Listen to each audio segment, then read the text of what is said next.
Welcome back, everybody. I'm Ed Berliner. Thanks for joining us here on Newsmax and Newsmax.com. Our special coverage of Super Tuesday. The first polls will begin to close at 7 o'clock Eastern Time. We have you covered until midnight tonight Eastern. Make sure you stay right here.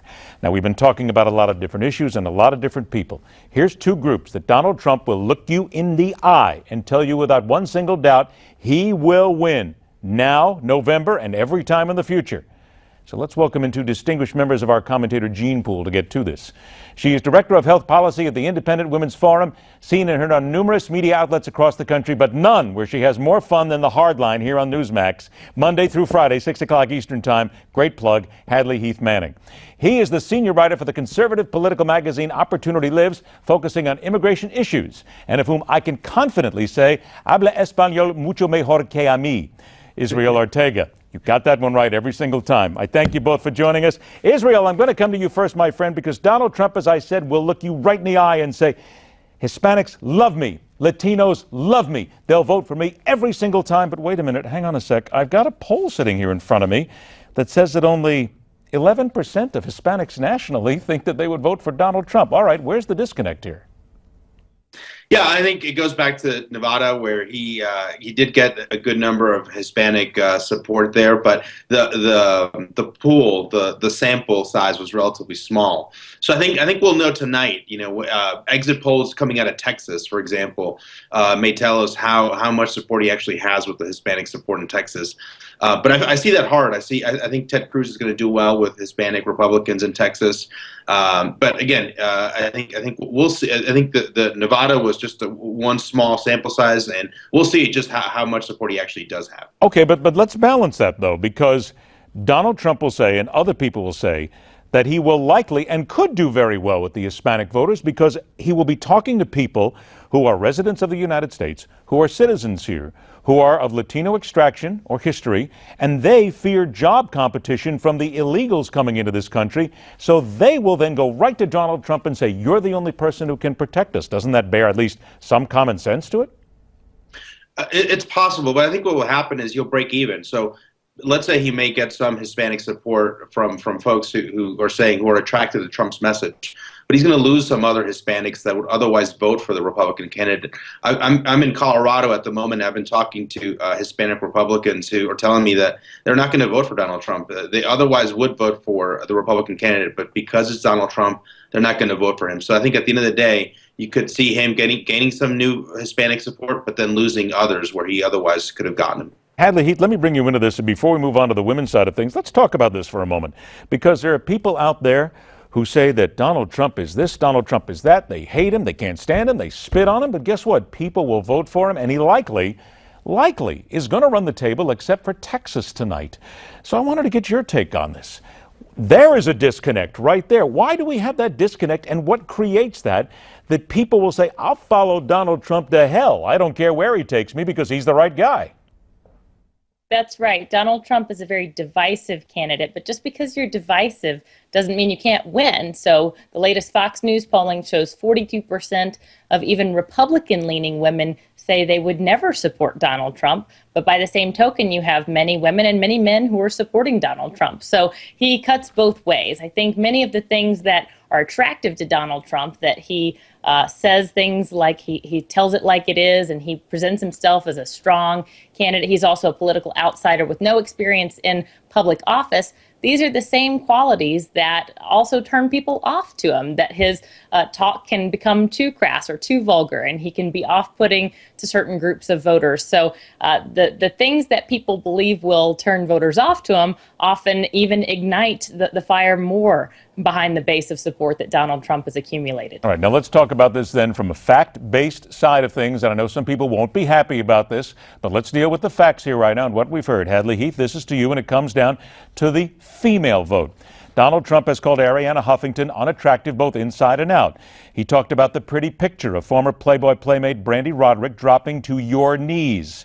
He called opposing counsel in a deposition disgusting for wanting to break to pump milk for her 3-month-old daughter. And in a 1991 Esquire interview, he said, you know, it doesn't really matter what the media writes as long as you've got a young and beautiful piece of expletive. All right. I throw that all out there because that's the fact sitting here right now. But Hadley Heath, every time we look at his rallies, Lots of women there. I get the tweets all the time from women who say he is the best. He's a good-looking man. He's a great man. He's got great ideas. Again, but we can't quite grasp that, Hadley Heath. Where's that disconnect? You know, I was thinking about this when you were talking about the Latino vote.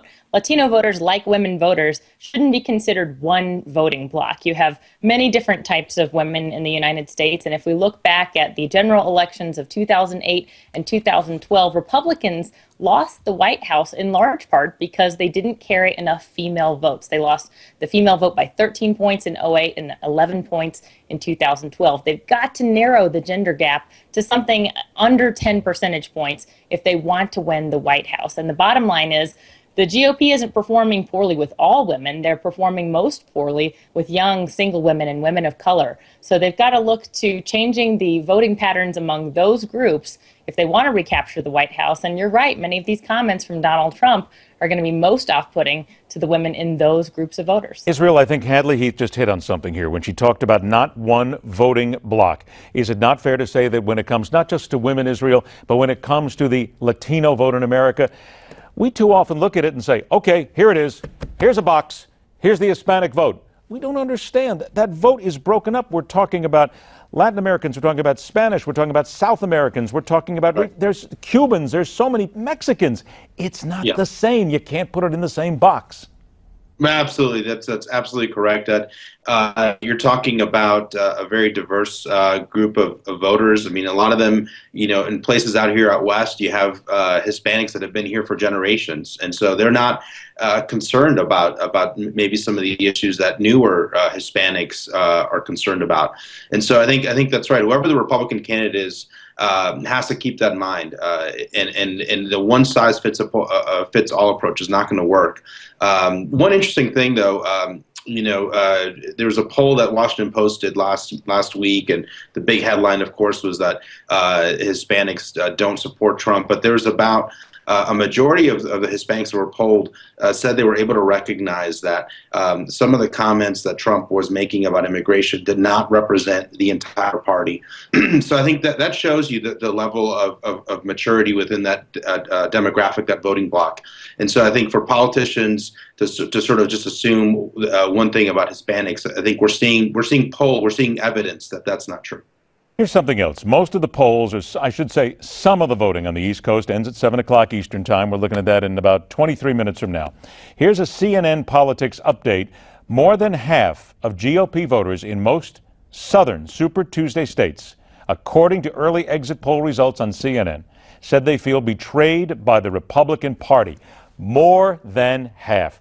Israel, if we're going to dig into this year and you want to find out why Donald Trump is so popular, why don't we just say it out loud? The Republican Party made Donald Trump. The people who are there who have been fighting for decades made Donald Trump. It is this infighting. It is this betrayal. They can whine and spit and cry all they want, but the reason Donald Trump is powerful is because they couldn't get their acts together. Yeah, absolutely. No, I mean, there's no doubt. I mean, there's been a lot of on a lot of issues, Republicans have sort of been slow to react. But, I think the other thing to consider, though, is, Barack Obama has been in the White House. He has circumvented Congress. He has passed so many orders and so many things to executive order. And I think that's a reality. I think that voters have to keep in mind.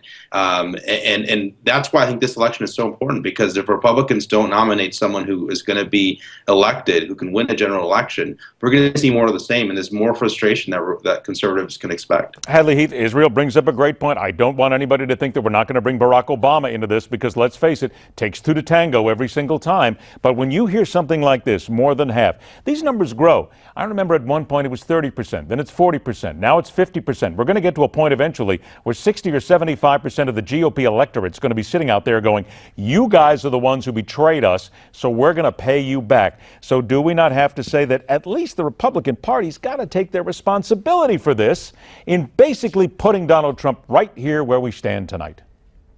Well, the Republican Party is very divided, and you're going to see voters in the future, especially if Donald Trump gets the nomination, saying that they don't feel that they fit into the Republican Party anymore. These are more conservative voters who vote on policy issues, maybe aside from the issue of immigration, where Trump takes a very hard line.